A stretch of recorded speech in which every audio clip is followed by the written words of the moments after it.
Meaning of fishing. Fishing. Fishing. Fishing. Fishing. Fishing refers to the act of catching fish from their natural environment, usually in rivers, lakes, or oceans, for the purpose of food or sport. The result of fishing depends on various factors such as the location, time of day, and the type of fish being sought after.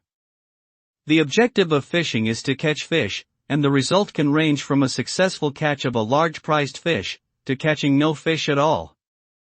Fishing can also have environmental impacts, and regulations vary depending on the location and type of fishing.